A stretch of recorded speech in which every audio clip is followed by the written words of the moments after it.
예수 믿으면 구원을 받죠. 근데 우리가 전도할 때 어느 순간부터 예수 믿고 복 받는다 이렇게 전도를 많이 하게 되었습니다. 예수 믿으면 복을 받는다. 물론 그 복은 당연히 구원이겠지만 어느 순간부터 그 복에 대한 이해가 차츰 땅의 것으로 이해되면서 예수 믿고 복 받는 걸 정말로 예수 믿고 부자 되고 건강하게 되는 것으로 이해를 했습니다. 물론 예수 믿으면 부자도 되고 건강하게도 되고 합니다만 그것은 절대적인 것은 아닙니다.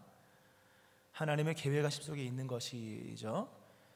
어느덧 우리는 예수 믿으면 부자 되고 건강하게 된다는 그런 공식을 성립해 놓고 예수 믿으면 의롭게 되는 거잖아요. 의로운 사람이 복을 받는다 이런 개념을 가지고 부자가 곧 의로운 사람이다 이런 개념까지 갔습니다. 실상은 부자는 곧 의로운 사람이다. 왜? 복을 많이 받았기 때문에. 복을 많이 받은 것은 그가 의롭기 때문이다. 그러므로 부자는 곧 의로운 사람이다. 실상 예수 믿으면 복 받는다 이런 설교를 할 때 가장 은혜를 많이 받는 사람은 부자입니다. 왜? 부자니까 나는 의로운 사람이다 이렇게 될 수 있는 거죠. 또 이런 생각 속에서 반대적인 생각도, 그러므로 가난한 사람은 불의한 사람이다. 병든 사람은 하나님께 불순종한 사람이다 이렇게 이해가 될 수도 있는 거예요. 마태복음 19장에 한 부자 청년이 선생님이여 내가 무엇을 하여야 영생을 얻으리이까? 예수님께서 계명을 쭉 말씀하시 이것을 행하라 말씀하셨을 때 그가 아주 고고하게 이런 얘기를 하죠. 선생님 이 모든 것을 내가 지키어 싸운데 어렸을 때부터 지키어 싸운데 아직도 무엇이 부족합니까? 예수님 앞에서 누가 그런 말을 할 수 있겠습니까마는 그가 그렇게 난 어렸을 때부터 다 지켰습니다. 부족한 게 뭡니까? 또 뭘 지켜야 됩니까? 라고 얘기할 수 있었던 그 오만함, 그 오만한 자신감에는 그가 부자였기 때문입니다. 그것도 젊은 나이에 부자가 되니까 의로운 줄로 알고 있는 거죠. 이런 문제가 생기는 거예요. 그러니까 유대인들이 이런 예수님을 잘 믿으면 복을 받는다, 하나님을 잘 믿으면 복을 받는다는 개념이 세속화되면서 가난한 사람을 멸시하는 걸 당연하게 여기는 겁니다. 가난한 사람은 불의하기 때문에 가난한 거다. 또 병에 걸린 사람은 이건 형벌적인 거다. 하나님 앞에 얼마나 큰 죄를 졌으면 그렇게 큰 질병에 걸렸냐 이러면서 가난한 자를 무시하고 없는 자를 학대하는 것이 당연하게 되어진 시대가 예수님의 시대입니다. 예수님이 오셔서 산상수훈을 첫 설교 말씀을 하실 때 가장 먼저 행하신 것이 복에 대한 교정입니다. 뭐가 복인 줄 알아야 되냐? 무엇이 복이냐? 그것은 바로 천국을 받는 것이 복이다. 얼마나 부자냐 얼마나 가난하냐 중요하죠. 그러나 천국에 이르지 못한 물질이 무슨 의미가 있겠으며 설령 가난하다 할지라도 그 가난이 천국에 이르게 하는 것이라면 그것도 유익한 것이다. 예수님은 복에 대한 교정을 완전히 바꿔놓으셨습니다. 아직도 우리 예수 믿는 사람들 중에는 예수 믿고 복 받는다는 개념, 아까 그 개념 속에서 가장 큰 문제가 자기 자신 안에 있는 고난과 시련과 어려움에 대한 부분을 질책을 하는 겁니다. 이게 죄 때문이고 이것이 내가 허물 때문이며, 물론 아주 무관한 건 아니겠죠. 그러나 오늘 말씀을 전체를 들으시면 무슨 말씀인지 알 겁니다. 가장 큰 문제, 우리 안에 있는 고난에 대한 부분을 질책하고 절망하고 체념하며 살아가는 거예요. 하나님이 원하시는 모습이 아니죠. 오늘 본문에 한 맹인이 나옵니다. 나면서부터 한 번도 본 적이 없는, 얼마나 힘들었을까요 여러분? 한 번도 본 적 없는, 귀로 들은 것은 많지만 백문이불여일견인데 한 번도 본 적 없는 이 사람 참 안 됐죠. 근데 이 앞을 예수님과 제자들이 지나가는데 그 당시에 유대적 발상을 갖고 있는 제자들이 얘기를 합니다. 예수님, 이 사람이 맹인으로 난 것이 누구 죄 때문입니까? 아까 그 얘기입니다. 아까 뭘 얼마나 잘못했으면 이렇게 태어날 때부터 맹인입니까? 부모가 죄를 진 겁니까? 아니면 본인이 죄를 진 겁니까? 참 말도 안 되는 얘기죠. 예수님께서 말씀하시기를 이 사람이나 부모의 죄 때문이 아니라 그에게서 하나님이 하시는 일을 나타내고자 하심이라. 참 완전 새로운 관점이죠. 제자들은 유대적 발상 속에서 원인적 접근을 합니다. 뭘 얼마나 잘못했기 때문에 무슨 죄로 말미암아 이렇게 심각한 상황이 놓여있게 되었느냐. 원인적인 접근이죠. 부모가 얼마나 못돼 먹었으면, 선조가 얼마나 못돼 먹었으면, 또 본인이 얼마나, 참고로 유대인은 뱃속에서부터, 이제 유대인들은 뱃속에서 있을 때부터 이제 그 한 존재로 인정을 하는 것을 여겨지고, 뱃속에서 얼마나 죄를 졌겠습니까? 그렇지 않습니까? 그렇게 인과론적으로 접근을 합니다. 제자들이. 예수님은 정반대적인 얘기를 합니다. 누구 죄 때문에, 과거에 지은 죄로 인한 결과가 아니라 하나님이 하시는 일을 나타내기 위함이다. 즉 목적에 관한 얘기를 합니다. 미래적인 얘기를 합니다. 이 원인과 목적은 다르잖아요. 원인은 인과적인 거잖아요. 무엇이 생겨서 잘못돼서 여기까지 온 것이고, 예수님 반대적으로 이거는 미래를 위한 것, 미래로부터 온 것이지 과거로부터 온 문제가 아니다. 이 복음입니다, 여러분. 예수님은 고난을 선교적 차원으로 말씀하십니다. 우리에게 있는 모든 고난은, 적어도 그리스도 예수께서 이 땅에 오시고 난 이후로 우리에게 있는 모든 고난은 예수님 말씀에 의하면 다 선교적 위임장입니다. 내게 고난이 있는 것은 고난을 통해 고난받는 자를 위로하게. 사도 바울이 그러죠. 우리가 당한 환난으로 말미암아 환난 때 받은 위로로서 환난 당한 자를 또 위로한다. 내게 환난이 있다면 이 자체가 선교적인 위임장이에요. 왜? 환난 당한 자를 위로하게 하시기 위함인 거고, 내가 고통이 있다면 고통받는 자를 위로하시기 위함인 것이며, 내가 무지하다면 무지한 사람에게 복음을 전하게 하시기 위함인 것이고, 내가 지성인이라면 지성인에게 전도하라고 말씀하시는 선교적인 위임장 또는 문화적 위임장으로서 우리에게 말씀하시는 것으로 본문도 그렇게 말씀을 합니다. 이 고난이라고 하는 것이 참 난제죠. 인생의 난제예요. 어려워. 욥기서를 보세요. 고난을 어떻게 풀어가는가. 참 어렵게 풀어갑니다. 그러나 하나, 고난에도 하나님의 계획이 있다는 겁니다. 우리 보기에는 고난이 힘들죠. 말 그대로 그냥 힘들죠. 힘들고 어려운 일이죠. 환난이고 힘들고 아주 어려운 일인데, 그러나 하나님 입장에서 봤을 때 고난을 통해 우리는 겸손하게 됩니다. 고난 받으면 다 겸손해집니다. 고난 받으면 진실해집니다. 돌아보거든요. 고난 받으면 천국을 소망하게 됩니다. 하나님의 은혜입니다. 그러니까 고난은 상실이 아니에요. 고난 받으면 많은 게 들어가, 돈도 들어가고 육체적으로 많은 것들이 떨어지고 힘들지만, 고난은 상실이 아니라 하나님의 뜻이 이루어지는 소중한 기회. 실상 고난이라고 하는 것은 이건 엄청난 진보입니다. 고난 받기 전까지 몰랐던 것을 고난 받고 나서 아는 사람들이 있거든요. 어떤 부분에서는 이건 고난 없이는 모르는 영역이 있는 거예요. 고난 받고 나야지만 알 수 있는 거예요. 우리가 식물들, 보리 같은 거 있지 않습니까? 이거는 추위를 한번, 냉장고 같은 추위를 겪어본 다음에 싹 튼다 그러잖아요. 그런 게 있지 않습니까? 고난이 있어야지만 알 수 있는 진리가 있는 겁니다. 시련을 지나고 나서야지만 알게 되는 하나님의 나라가 있는 거예요. 하나님이 이러한 일을 행하시기 위하여서 우리에게 고난을 주십니다. 그 고난으로 말미암아 엄청난 진보가 이루어지는 거예요. 사도 바울이 얘기하죠. 형제들아, 내가 당한 일이 도리어 복음 전파의 진전이 된 줄을 너희가 알기를 원하노라. 복음이 더디게 전파되는데 고난 때마다 복음이 급진적으로 전파가 되는 거예요. 하나님의 구속사적인 입장에서 봤을 때 여러분 안에 있는 모든 고난은 또 다른 진보입니다. 평안할 때 이르지 못할 곳에 이르게 하는 하나님의 진보이며, 평안할 때 깨닫지 못하는 그 무지에서 벗어나게 하시는 하나님의 지혜의 충만함의 역사인 거예요. 이러한 은혜가 여러분의 오늘의 삶 가운데 그대로 있는 줄로 믿으시기 바랍니다. 이걸 믿어야 되는 거죠. 오늘 이러한 얘기를 예수님께서 맹인 앞에서 얘기하십니다. 우리 일반 그러니까 귀 청각이 이제 좋은 분들과 달리 이 맹인 되신 분들은 청각이 일반인보다 엄청나게 몇 배가 더 좋다고 하더라고요. 정확한 수치는 기억이 안 나는데 하여튼 상당히 우리가 생각하는 것보다 더 청력이 좋다고 얘기하지 않습니까? 근데 예수님께서 이 맹인 앞에서 얘기를 합니다.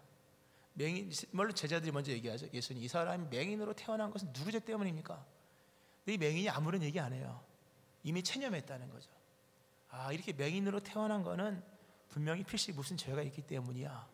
그렇게 생각을 했고 체념했고 절망했기 때문에 얼굴도 본 적 없는 지나가는 한 사람들이 이 사람의 죄가 누구 때문이냐라고 물었을 때 아무런 반론도 제기하지 않으면 그런 줄 알고 있는 거 본인도. 근데 예수님께서 죄 때문이 아니라 하나님이 이 사람에게서 하나님이 하신 일을 나타내고자 하심이라 라고 얘기했다는 거죠. 아마 깜짝 놀랐을 거예요. 아마 이 맹인이 지금까지 들었던 얘기 중에 이렇게 좋은 얘기는 아마 처음 들었을 겁니다.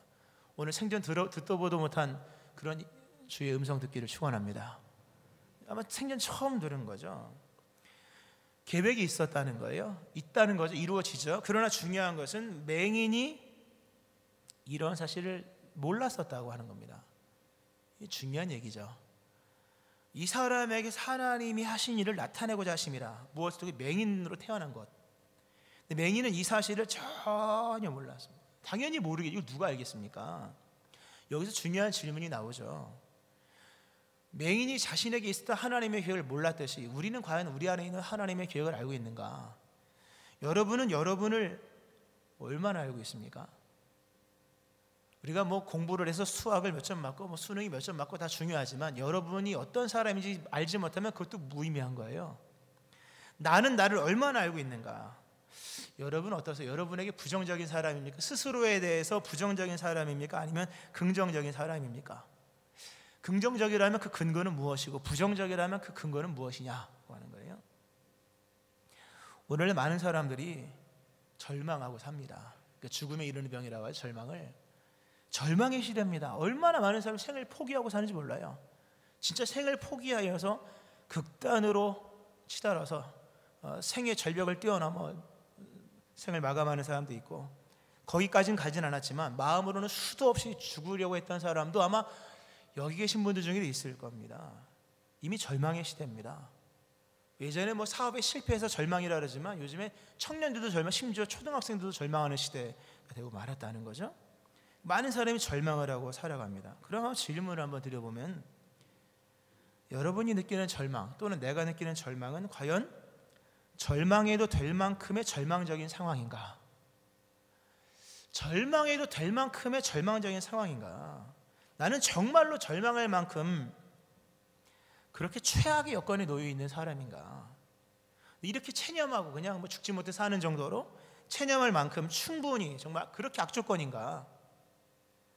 내가 이렇게 절망하고 체념하고 낙심하고 좌절하고 하는 것은 과연 바른 것인가?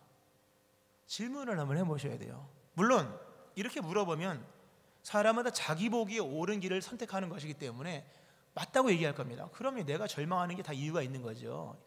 자기 보기에 이유가 있으니까 틀리다고 말할 수는 없지만 객관적으로 본다면 어떠냐라고 하는 거예요. 자기 주관적으로 보면요, 절망할 수밖에 없죠. 또 체념할 수밖에 없고 그렇게 낙심하며 살아갈 수밖에 없는데, 정말 절망이냐 지금? 그러면 본인한테 물어보면 절망이라 말하지만 객관적으로 본다면, 한자를 써서 손님 객자를 써서 제3자가 본다면 어떤가? 라고 하는 거예요. 물론 우리가 제3자의 입장은 중요하지 않아요. 내 인생의 제3자의 시각이 뭐가 중요하겠습니까? 내가 우선 중요한 거니까. 그러나 이런 객관적 제3자의 입장에서, 또 객관이라는 단어가 내 생각과 감정에 좌우되지 않고 사실 있는 그대로 보는 것이거든요. 정말 냉정하게 지금 절망이냐, 이런 질문을 해봐야 되는 이유는 제3의 누군가의 시선에 의한 것이 그 때문이 아니라 불필요한 절망을 할 수도 있기 때문인 거예요. 많은 사람들이 절망하며 삽니다. 또 절망이 마치 예고되어 있는 것처럼 그렇게 두려움에 떨고 있는데, 상당수의 경우는 절망하지 않아도 될 만큼 괜찮은 사람들이거든요. 남들이 보면 괜찮은 거예요. 물론 남들의 시선은 그렇게 중요하진 않지만 충분히 희망할 수 있는 것들이 많이 있음에도 절망을 하고 있다는 거죠. 그래서 질문해 봐야 되는 거죠. 그러니까 오늘 많은 사람이 절망하는 원인은 상황의 문제가 아니라 판단력의 부재입니다. 정확한 판단을 못 내리고 있는 거예요. 판단의 오류입니다. 자기 보기에 절망하다 싶어서 절망하는 거예요. 자기 보기에 끝났다 싶어서 끝나는 거예요. 주식이 좀 떨어졌다 해서 손실봤다 해서 여러분, 주식이 떨어진 것과 생명에 직접적인 위해가 아무것도 없는 거잖아요. 실상은요. 뭐 그것뿐이겠습니까?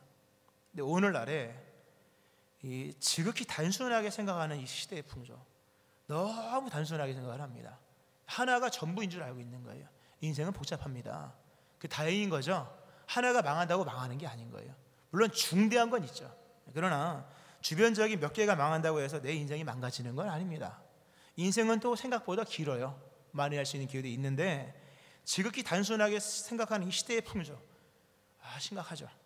또 하나, 개인주의, 극단적 개인주의 속에서 자기 세계를 구축하면서 우물 안에 개구리가 된 거예요. 다 주관적 판단, 판단의 기준이 주관화되고 있다. 자기 보기의 절망이면 절망이라고 여기고 있는 겁니다. 이런 거의 뭐 맹신적이죠. 정말 새로운 계몽주의가 일어나야 돼요. 다 끄집어내야 돼요. 또 나와야 되고 어디로? 객관으로 나와야 돼요. 오늘 이 시대에 정말 필요한 것은 언덕이에요. 어떤 언덕? 객관적으로 자신을 볼 수 있는 언덕인 거예요. 객관의 언덕. 우리가 골짜기에 있으면 안 보이잖아요. 그러나 산 높은 곳에 올라가면 사방, 말 그대로 사방이 보이거든요. 높은 데 올라가서 나의 인생을 다시 본다면, 즉 객관적인 자리에, 객관적인 언덕에 올라가서 다시 본다면 얘기 달라질 겁니다. 분명히. 주관적 판단에서 만약에 눈을 뜨게 된다면 아마 얘기 달라질 겁니다. 많은 사람들이 그 언덕을 못 올라가는 거예요. 그게 있는 줄도 모르고 다 눈만 자로 살아가는 거예요. 자기가 최악인 줄 알고 있는 거예요. 이런 무지, 이런 판단의 오류 벗어나야 돼요. 거의 미신적인 자기 판단, 여기서 계몽되어야 됩니다. 깨어나야 되는 거죠. 이걸 누가 할 수 있을까? 예수님이죠, 당연히. 요한복음에서 예수님, 오늘 본문에도 빛을 얘기하십니다. 요한복음 1장에서 참빛으로 오신 예수님, 각 사람에게 비추시는 분, 대단한 얘기예요. 오늘 나는 세상의 빛이라, 때가 아직 낮이라, 내가 세상에 있는 동안에 세상의 빛이라. 아무리 시력이 좋아도요, 불 끄면 안 보입니다. 시력이 뭐 2.0도 있을 거예요. 여기 계신 분들 중에. 뭐 저는 아주 시력이 안 좋은 건 아니지만, 뭐 좋은 편도 아니지, 안경을 썼으니까. 그러나 아무리 뭐 매의 눈을 가지고 시력이 뭐 4.0 뭐 이렇게 돼도 불 끄면 안 보이는 거예요. 근데 불이 켜지면요, 보입니다.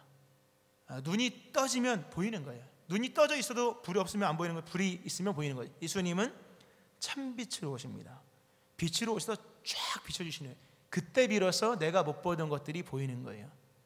예수님 없을 때는 이게 전부인 줄 알아서 이걸 잃어버리면 끝난 줄 알았는데, 참빛이 비춰보니까 없어진 거 하나뿐이고 있는 것은 어마어마하게 많은 거예요. 참빛으로 오신 예수님, 진정한 객관을 가지고 등장하시는 거예요. 즉 하나님의 뜻.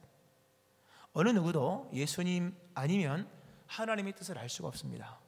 그러면 절망이 곧 찾아올 겁니다. 아마 두려움도 찾아올. 왜? 잃어버리면 끝나는 거니까. 참빛 대신 예수님 안에서 우리는 눈을 뜨는 거예요. 그 안에서 나의 실제 모습을, 나의 오늘의 실존을 알게 되는 것이고, 나의 실체를 알게 되는 것이고, 나의 실상을 알게 되는 거예요. 실상. 그리고 참빛 대신 예수님으로 인하여 깊이 감추어진, 아무도 모르고 나도 모르는 그 하나님의 비밀한 희망과 계획이 보여지는 거예요. 오늘 예수님이 참빛으로 여러분 가운데 임하기를 축원합니다. 참빛으로 예수님이 비춰주면 주관적 판단과 오류와 그 미스에서 다 벗어나는 거예요. 눈 뜨는 은혜가 있기를 축원합니다. 오늘 이 맹인을 예수님께서 이렇게 말씀으로 빛을 조명하시고 실제로 눈을 뜨게 해주십니다. 침을 뱉어서 진흙을 이겨서 눈에다 이렇게 딱 붙입니다. 그리고 갔다 와서 씻으라. 가서 실로암에 가서 씻으라. 실로암은 보냄을 받았다. 그 실로암은 전략적으로 만든 연못입니다. 히스기야 때 만든 것으로 여겨지고, 예루살렘 안에 우물이 없는데 저 이제 바깥쪽에 있는 기온샘이라는 곳에 물을 끌어들이기 위하여서 한 500m 정도의 터널을 굽이 파서 수위 맞춰서 예루살렘 안으로 끌고 들어온 게 이 실로암입니다. 그래서 기온샘에서 물을 보내서 여기까지 물이 왔다, 이런 뜻의 실로암. 그래서 보내심을 받았다. 기온샘에서 보낸 물을 여기서 받았다, 이런 뜻의 실로암인 거예요. 예수님께서 실로암에 가서 눈을 씻으라 그럽니다. 이 사람이 예수님의 말씀을 믿어요. 한 번도 들어본 적 없는 희망의 말씀을 믿고 용기를 내어서 가서 실로암에 모여서 가서 씻고 옵니다. 실로암이 있었던 곳과 이 사람이 있었던 장소는 한 2km 정도 됐다고 합니다. 정확히 어디 장소에서인지 모르겠으나 바로 옆에, 실로암 옆에 있는 게 아닌 거예요. 오늘날처럼 뭐 안방에서 화장실 가가지고 수도꼭지 틀어서 이게 아니라 최소한 2km 정도를 가는 거예요. 아마 한 번도 가본 적 없는 길을 가는 겁니다. 근데 예수님의 말씀을 믿고 지팡이를 짚고 따닥따닥따닥 하면서 가는 거죠. 가서 실로암에 내려가서 눈을 씻었을 때 눈이 떠진 거예요. 할렐루야. 참 대단한 장면이죠. 참 대단한. 일단 예수님의 말씀이 대단하고, 이 대단한 말씀을 믿은 순종이 대단한 거예요. 이 사람이 예수님을 얼마만큼 믿었는지는 알 수 없으나 예수님께 감사합니다라고 간 것이 아닌 것을 봤을 때 아마 의심이 좀 있었던 것으로 여겨집니다. 그러나 의심보다 더 충만한 희망의 말씀이 있었던 것으로 여겨지고 오리길을 갑니다. 아마 빨리 가고 싶었을 거예요. 왜냐하면 뭐 가서 씻으라고 하니 어쨌든 씻어야 되니까 더듬더듬거리면서 씻습니다. 씻었을 때 눈이 밝아졌다. 올 때는 아마 뛰어왔을 겁니다. 할렐루야. 달려왔을 거예요. 아마 날개만 있었으면 날아갔을 겁니다. 아마 예수님께 달려와서 예수님 정말 눈이 떠졌습니다. 아마 그랬을 거예요. 오늘 교회 올 때의 분위기와 갈 때의 분위기가 이토록 달라지기를 축원합니다. 갈 때 날아가는 거예요. 여기에는 예수님의 위대한 말씀이 있고 믿는 믿음이 있고 순종이 있는 겁니다. 순종은 중요합니다. 우리 안에 임한 하나님의 계획이 우리의 삶에서 펼쳐지는 것은 그리스도 예수로 말미암은 것인데 바에서 우리에게 말씀하신 바를 따라 믿음 생활을 신실하게 해나가는 것이며 구체적으로 우리에게 말씀하시는 말씀이 있을 때 순종하는 거예요. 어려운 순종이죠. 지팡이를 짚고 2km 이상 가는 것은 쉬운 것은 아니지만 그럼에도 믿음으로 갑니다. 이 순종이 있고 나서야 드디어 눈을 뜹니다. 그러나 실상은 실로암에 가서 눈을 뜨기 전에 이미 마음에 빛이 임한 거예요. 그런 생각을 해봐요. 이 맹인이 실로암으로 가는데요, 마음속에 어떤 마음이 있었을까? 물론 올 때는 날아왔겠지만 당연히 실로암 못을 향해 가면서 그 속에서 예수님 말씀 듣고 실로암 못을 향해 가면서요, 아마 되뇌었을 겁니다. 내 속에서 나에게서 하나님이 하신 일을 나타내고자 하심이라. 그런 것이 있다니. 나에게서 하나님이 하신 일을 나타내고자 하심이라. 정말 있다니. 아마 이러면서 아마 갔을 겁니다. 그냥 가지는 않았을 거예요. 그냥 갈 것 같으면 안 갔겠죠. 분명히 모종의 안에 마음속에 역사가 있었을 겁니다. 아마 결박이 끊어지는 거예요. 사슬이 끊어지는 거죠. 지금까지 내가 맹인으로 태어난 것은 인과론적인 거라고 생각했거든요. 그 옛날 무슨 죄가 있길래. 그러니까 인과론적인 건 뒤집을 수 없잖아요. 여러분. 과거에 원인이 있는데 오늘날의 결과를 당할 뿐이지. 그러니까 인과론적인 접근은 운명론밖에 없는 거예요.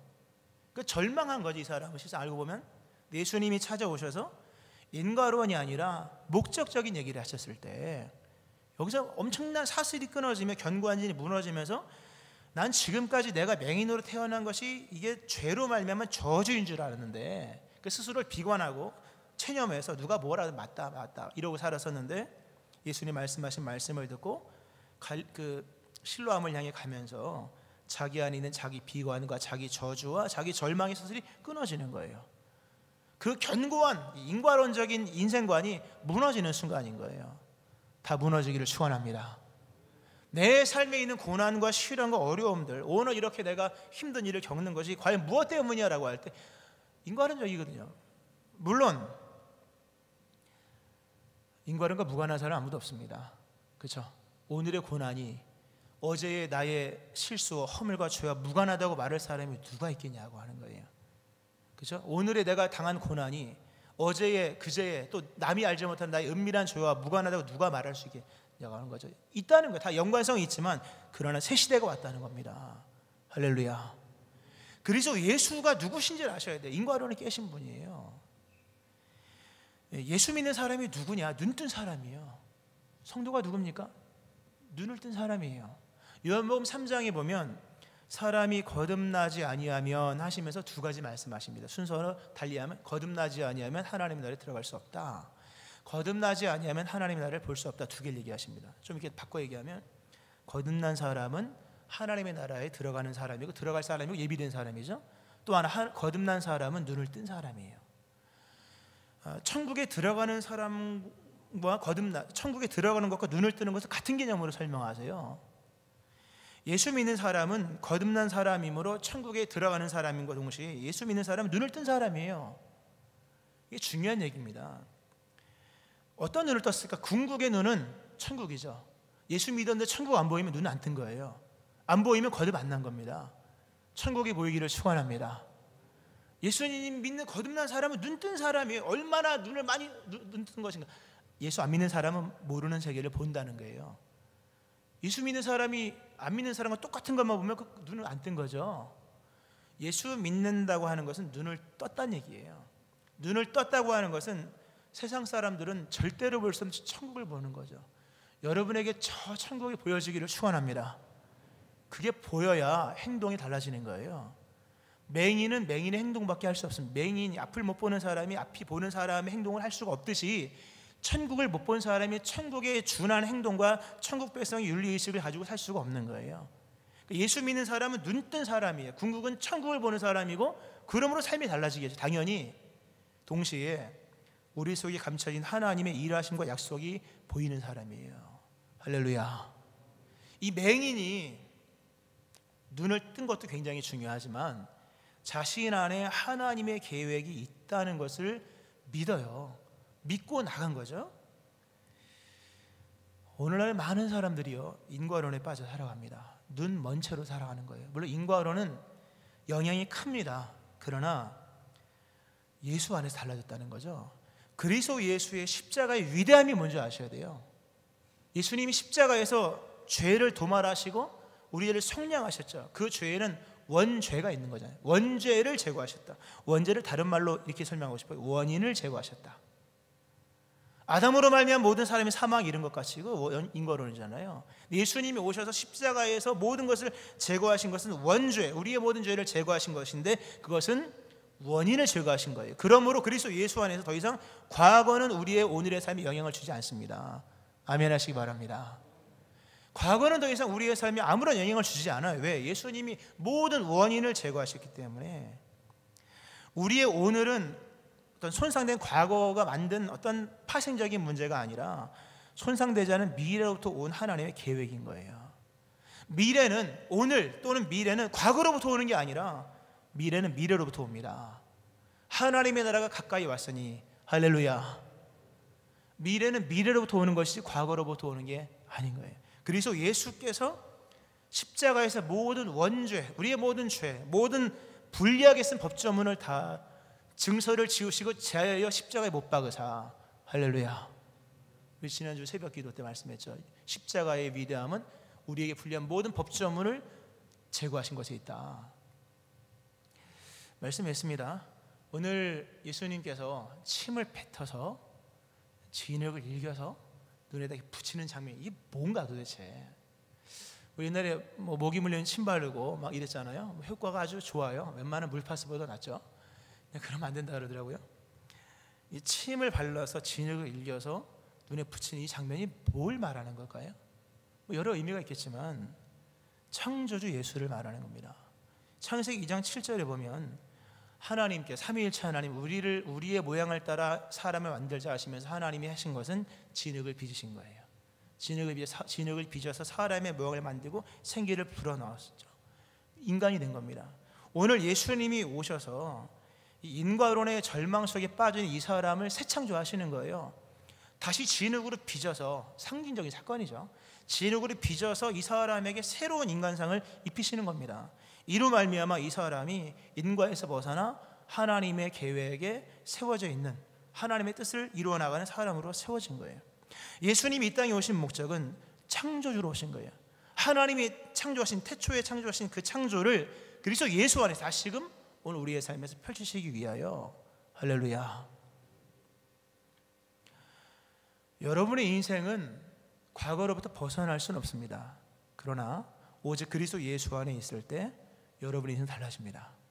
눈이 떠지는 것, 내 인생에 새 역사가 있는 것은 오직 예수님으로만 발견될 수 있고 깨달을 수 있고 의미가 생산될 수 있는 것이며, 그리스도 예수의 십자가의 대속의 은총 아래에서만 미래로부터 온 오늘을 잡을 수가 있는 거예요. 예수님 다 믿으시기를 축원하고, 예수 안에 있는 사람이라면 예수님을 신실하게 믿기를 축원하고, 주님께서 말씀하신 말씀에 기어코 순종하여 실로암에 가서 씻고 왔던 이 믿음의 모습, 이 순종의 모습이 있는 것처럼 오늘 새로운 역사 속에서 십자가의 은총과 창조주 그리스도 예수의 만져주심의 은혜 가운데 여러분의 인생의 모든 새날과 새 역사가 일어나길 바라고, 눈을 뜨는 역사가 일어나기를 주의 이름으로 축원합니다. 아멘. 기도하시겠습니다. 하나님 아버지, 절망의 시대를 살아가는 우리들, 판단력의 부재와 오류에서 벗어나지 못하여 모두가 다 자기 보기에 절망하며 그렇게 살아가고 있는 이때에 참빛으로 오셔서 우리를 진정한 하나님의 뜻 위에 진정한 객관 위에 세워주심으로 우리로 소망을 발견하게 하시며 눈을 뜨게 하셔서 천국 백성 되게 하시고 보게 하심을 감사드립니다. 하나님, 고난마저도 유익인 것을 기억하면서 믿음의 결단을 하고 주 앞에 서며 또 십자가로 불리한 모든 것을 제거하신 그리스도 예수의 십자가를 믿는 믿음으로써 오늘 우리의 당한 모든 상황에 대한 것들을 다시금 믿음으로 이기며 살아가는 자들 되게 하여 주옵소서. 눈먼 자 눈 뜨게 하여 주시고 고난당하는 자 이 일을 통하여 하나님의 크신 영광이 나타나게 하여 주옵소서. 믿음으로 사는 자 되게 하여 주옵소서. 예수를 믿는 자들 다 되게 하여 주옵소서. 예수님 존귀하신 이름으로 기도합니다. 아멘.